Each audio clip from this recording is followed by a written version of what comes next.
흔들리지 않는 투자, 시장의 맥락을 정확하게 짚으면서 전략을 주시는 분이죠. 민재기 역발상 투자 KB증권 프라임 클럽 민재기 팀장님 함께하겠습니다. 어서 오십시오. 네, 안녕하세요. 이제 1분기가 지나고 2분기 시작되는데요. 국내 증권사들의 전망이 다 좋던데요. 조정이 와도 추세는 간다 이런 시각이던데요. 2분기 어떻게 보시는지 또 2분기에 주목할 이슈들 좀 미리 좀 알려주십시오. 네, 일단 최근에 뭐 외국인 수급도 괜찮고 네. 오늘도 양시장 외국인 수급이 들어오면서 증시가 이제 상승을 하고 있는데 뭐 이런 분위기라면 당분간은 좀 괜찮을 것 같은데 단기적으로는 이제 2분기 시작이니까 제가 조금 경계하고 있는 시점은 4월 달 우리 다음 주 수요일 날 총선이 있는 네. 총선이 끝나고 나면 단기적으로 좀 모멘텀 소멸이 될 수도 있다. 물론 이제 해외 증시에서 아주 강한 모멘텀이 다시 또 불어준다라면 뭐 큰 조정 없이 갈 수도 있는데요. 일단 숨고르기는 다음 주 한 수요일 정도가 전으로 나타나지 않을까 정도 한번 예상을 하고 있고 예. 일단 국내 뭐 외국인 수급 먼저 한번 체크를 좀 해드리면 최근에 한 10거래일 동안에 제가 이제 외국인 수급을 코스피에서 쭉 뽑아보고 그리고 오른쪽에 삼성전자, SK하이닉스까지 수급을 뽑아보면 아무래도 코스피에서는 삼성전자와 하이닉스 위주로 외국인들은 수급이 좀 강하게 들어오고 있다. 그동안은 네. 하이닉스를 많이 샀거든요. 삼성전자보다. 그쵸. 네. 이제 삼성전자 쪽을 또 사기 시작했군요. 네, 더 많이 사기 시작을 했고 사실 SK 하이닉스 뭐 하루 정도를 제외하면 삼성전자 쪽으로 압도적으로 많이 들어오고 있고 코스피 전체에서도 두 종목에 대한 비율이 여전히 이렇게 좀 강하다. 그래서 두 종목으로의 외국인 수급이 결국에는 지수에 중요하지 않나. 뭐 이렇게 판단할 수 있을 것 같고요. 자, 그 다음에 이제 이 부분은 아직까지는 오늘 오전장에는 괜찮은 것 같아요. 근데 아쉬웠던 부분이 지난주 후반이었습니다. 지난주 후반에 한번 보시면 지난주에 삼성전자, SK하이닉스가 강할 때 좀 중소형주들이 좀 약한 그런 그림을 보인다라는 말씀드렸는데 의외로 괜찮았었습니다. 최근에 삼성전자, SK하이닉스가 랠리를 펼칠 때. 근데 지난주 수요일, 목요일, 금요일을 보시면 코스닥에서 하락 종목 수가 약 900개 이렇게 나타나면서 조금 반도체 소부장을 제외한 나머지 종목들은 좀 힘이 빠지는 그런 모습들이 좀 나타났었거든요. 네, 코스피도 하락 좀. 네, 코스피도 마찬가지의 흐름이죠. 근데 그래도 오늘은 지금 분위기는 일단 주 초반에 2분기 첫 스타트는 나쁘지 않은 것 같습니다. 그래서 삼성전자와 하이닉스 달릴 때 혹시나 개별 종목들이 좀 소외되는지 여부가 좀 체크 포인트지 않을까 싶고 그다음 이제 이번 주에 가장 중요한 이벤트 중에 하나는 테슬라입니다. 테슬라가 이제 차량 인도 대수가 발표가 됩니다. 한 분기에 차량 대수가 발표가 되는데 지금 보시는 테슬라, 애플, 나이키 이런 종목들이 연초 이후에 수익률이 별로 안 좋아요. 지금 미국 시장도 연초 이후에 상승을 했고 우리 증시도 지금 오늘처럼 이렇게 상승을 하고 있는데 이런 종목들이 있다라는 거죠. 그 이유는 중국에 대한 노출도 인 것 같고 중국의 소비 수요가 이들에 대해서 좀 떨어지고 있다. 뭐 이런 부분들이 리스크로 좀 작용을 하고 있다라는 건데 테슬라는 또 하나의 이제 또 고비가 또 찾아오고 있는 것 같아요. 주말 사이에 이 뉴스가 아주 이제 많이 나오고 있었는데 오늘도 우리나라에서도 국내 또 샤오미 관련주들이 강세를 보인 이유가 이런 부분들이었죠. 테슬라가 얼마나 이제 선방을 해주는지를 좀 봐야 되는데 이번 주에 숫자는 1분기 뭐 인도 대수는 기대치에 못 미치는 그런 숫자가 나오지 않을까라는 걱정이 지금은 시장에서 있고요. 또 하나는 이제 요즘 조용한 주식 중에 하나가 또 애플입니다. 애플이 원래 시총 1위였는데 지금은 이제 엔비디아한테도 역전이 될 수 있지 않을까 이런 이야기들도 나오고 있는데요. 중국의 이 아이폰에 대한 수요가 지금 많이 하락을 하고 있다라는 그 뉴스인데 모멘텀이 지금 당장은 그래서 없죠. 하반기에나 가야 신제품이 나오고 또 하나는 6월 10일 정도에 WWDC 그러니까 이제 애플의 개발자 회의 여기에서 이제 애플의 AI 전략이 어떤 내용이 나오냐에 따라서 제가 봤을 때는 애플의 또 모멘텀으로 좀 작용하지 않을까 싶은데 이 모멘텀 전까지는 당분간은 좀 소강 상태다라고 보시면 될 것 같고요. 대신에 화웨이가 지금 아주 빠르게 지금 스마트폰 쪽에서는 치고 올라오고 있는 그런 모습들을 보여주고 있습니다. 그래서 국내에 화웨이 관련주들도 상대적으로 좀 힘을 나타내고 있다라는 겁니다. 그래서 좀 이와 관련된 부분들을 일단 4월 달 그리고 이번 주 초에 참고를 하시면서 시장은 전체적으로 괜찮고요. 다음 주 다만 총선 이후에 약간의 변동성이 있을 수 있다 정도 염두에 두시면 좋을 것 같습니다. 네.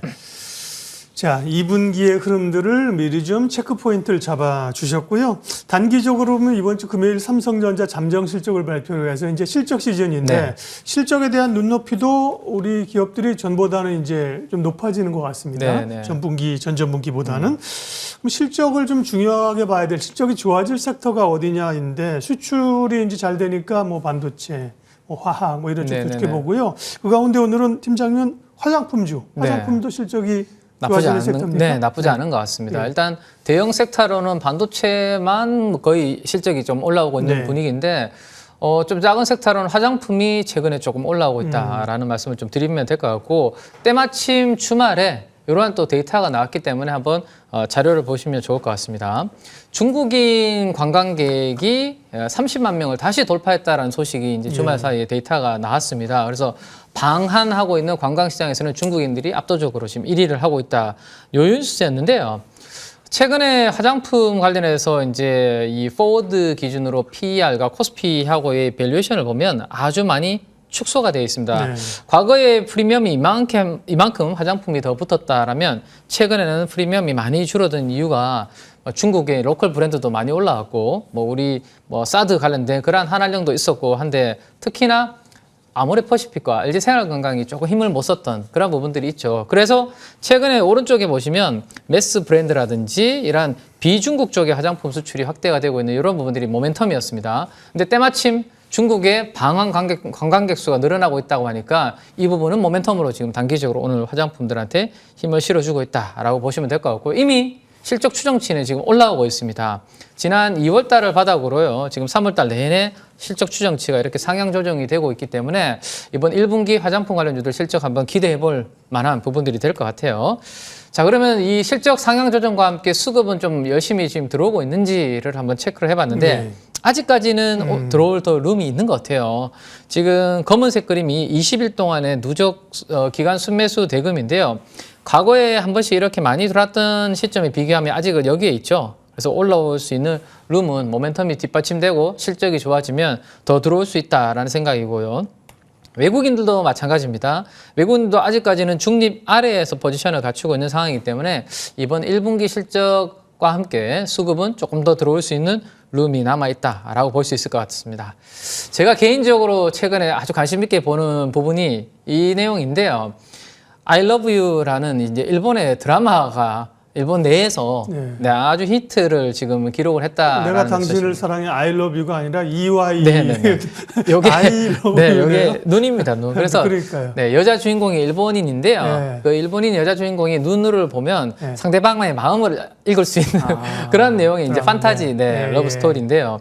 남자 주인공은 우리나라 배우입니다. 여자 주인공은 일본의 배우고요. 예. 근데 이게 이제 일본에서 상당히 히트를 기록을 했다라는 겁니다. 그래서 한국 문화가 다시 재조명이 되고 있는 그런 부분들을 제가 몇 개 이제 가지고 왔는데 드라마가 히트를 치다 보니까 이렇게 팬 미팅도 어마어마하게 하고 있는 그런 장면이 있고요. 이렇게 되면 이제 어쨌든 문화가 들어가는 거잖아요. 네, 문화는 우리가 이제 뭐 음식도 있고 다양한 부분인데 화장품도 우리 연예인분들을 따라 하려고 하는 그런 것 또한 문화가 되지 않나라는 생각에서 한국 화장품의 브랜드가 높아지는 그런 부분들이 하나가 될 수 있을 것 같고 당연히 이제 한국 화장품을 또 써보고 싶어하는 그런 호기심도 당연히 생길 것이고요. 한류 열풍으로 인해서 또 해외에서 우리 화장품 브랜드들이 일본에서 특히 올라갈 수 있는 그런 부분들이 될 것 같은데 이미 2020년 이후부터 보시면 일본 내에 화장품을 수입하는 국가 비중이 빨간색이 우리나라입니다. 다른 나라들을 지금 역전해서 올라가고 있는 그런 부분들이 나타나고 있죠. 그래서 이 부분들이 힘을 좀 실어주지 않을까라는 생각이고 지금 일본의 월별 한국 화장품의 수입액 추이인데요. 지금 왼쪽에 그래프에 보시는 것처럼 금액이 계속해서 이렇게 올라가고 있는 그런 부분들이 있고 오른쪽에 보시면 기초 화장품의 수출액과 YOY 증가율인데 나쁘지 않은 숫자로 올라오고 있습니다. 그래서 과거에 뭐 프랑스라든지 이런 외국산이 일본에서 나름 수입이 좀 많이 되었다면 지금은 한국의 화장품이 나름 좀 올라오고 있다라는 건데 조금 전에 그 드라마에서 제가 보는 장면들은 잡채라든지요, 비빔밥이라든지 우리 한국에 대한 관련된 부분들이 상당히 많이 나오기 때문에 그 관심도는 같이 올라가면서 화장품까지도 이렇게 좋아지지 않을까라는 생각. 그러면 이제 우리가 중국향이 아니라 미국이나 일본 쪽으로 이제 잘하고 있는 화장품들이 1분기 실자가 잘 나올 가능성이 높기 때문에 그럼 일본 쪽에 주목할 브랜드 회사들이 누가 있냐라는 건데 VT라는 화장품 회사가 일본의 매출 비중이 약 80%입니다. 제가 쓰고 있거든요, 저도. 네. 한국에서도 있겠는데 네. 일본은 비중이 높네요. 네, 높죠. 리들샷이라고 하는 이제 이 브랜드가 아주 잘 팔리고 있는데 피부가 갑자기 좋아지신 것 같아요. 네, 매일 밤 네, 쓰고 있습니다. 예. 자, 그래서 이제 VT가 이제 주목을 좀 네. 받고 있는 상황이고 오른쪽에 보시면 아이패밀리 SC라는 기업이 있는데 예. 최근에 이제 주가 방향성이 좋은 그림을 보여주고 있는데 이 기업도 일본의 비중이 한 30% 네. 정도를 차지하고 있고 마지막으로 클리오라고 있습니다. 구달 브랜드를 가지고 있는 클리오가 11% 비중을 이렇게 가지고 있거든요. 그래서 앞으로 일본 쪽에서 뭔가 저런 한류 드라마 관련된 부분의 히트와 함께 이러한 화장품에 대한 수출이 앞으로 증가를 한다. 그러면 당연히 매출이 지금 잘 나오고 있는 비중이 높은 기업들 위주로 실적이 잘 나올 가능성이 높으니까요. 이들 중심으로 한번 공부를 해보시는 거 괜찮지 않을까. 이렇게 말씀을 좀 드릴 수 있을 것 같습니다. 네, 실적 중심에 또 최근에 트렌드 중심에 화장품주 그리고 다 오르는 게 아니죠. 요즘 경향들은 어디가 올라도 그죠? 그 네, 중에서 맞습니다. 이제 집중화가 되는데 일본의 비중이 많은 기업들 점검해 주셨습니다. KB증권 프라임클럽 민재기 팀장님 함께했습니다. 고맙습니다. 네, 감사합니다.